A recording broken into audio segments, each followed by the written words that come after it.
Was taking a look at how much I've got you watching in the way of video, and it runs about 2 hours at this point, and I don't want to go much more than this. So I'm going to walk you quite quickly through several examples in which nonviolent resistance has worked. The first is the modern civil rights movement. On the left, you see Bloody Sunday. It was on March 7th, 1965, and that evening on ABC TV, a film called Judgment at Nuremberg about the Nuremberg trials and about complicity in evil was shown as a movie of the week. And people were watching this movie when the first reports came in about Bloody Sunday and the first footage came in. And believe it or not, hundreds of Americans picked up and traveled immediately to Selma to join forces with the civil rights activists who were there. So forcing this kind of confrontation, as Gandhi was talking about, you don't, you force your opponent to do something. That worked in the case of the civil rights movement. In 1981, a labor union formed in Poland, and Poland was a communist country, so all industry was controlled by the government. And labor unions were illegal. Nevertheless, one was created. The leader was Lech Walesa. The name of the group was Solidarity. And over time, it became not just a labor union, but also a form of nonviolent resistance. And this continued for a number of years. The Polish government, which was a military dictatorship during much of that time, depended upon the Soviet Union to back it up. And in 1985, a new leader came into the Soviet Union. His name was Mikhail Gorbachev. And he believed that the Soviet Union needed extensive restructuring, and it needed to open up and allow freedom of expression to some degree. And one of the things he decided was that the Soviet Union could no longer afford to prop up regimes like that of Poland and other countries in Eastern Europe. The result of this was that in the autumn of 1989, these countries in Eastern Europe lost control over their population. And on November 9th, 1989, the Berlin Wall fell. The East German troops no longer attempted to defend the Berlin Wall. People got on top of it, as you can see, began to dismantle it. It's really the end of the Cold War. And nonviolent resistance, the Solidarity movement, played an important role ending the Cold War nonviolently, when many people thought it was either going to go on forever or end in a nuclear war. So it's really quite a remarkable victory.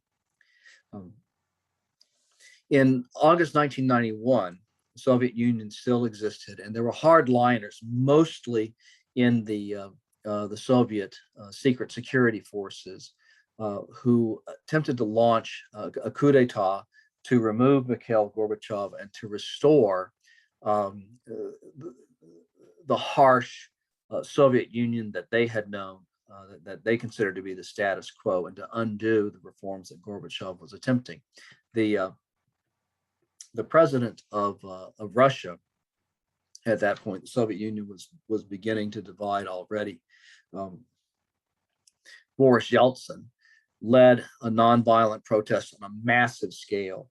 And this attempted coup d'etat was just simply swept aside in a matter of days. And again, nonviolent resistance triumphing over an attempted violent overthrow. Then in September 2000, President Slobodan Milosevic of Serbia was deposed. And this is the 55-minute film that I want you to watch after this. So you'll hear the full story of how this came about.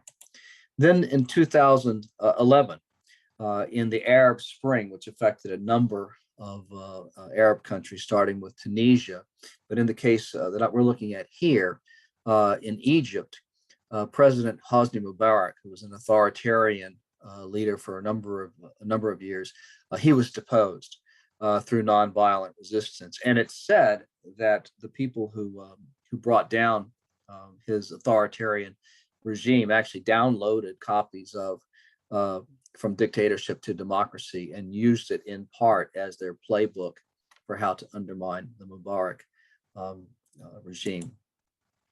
The last thing I want you to look at is a demonstration that occurred last August, August 23rd, 2020, in opposition to the re-election of President Alexander Lukashenko in Belarus, which used to be part of the Soviet Union. Now it's an independent country. Everybody knew that that his re-election was bogus. His supporters claimed that he won 80% of the vote. Everyone knew he got nowhere near that.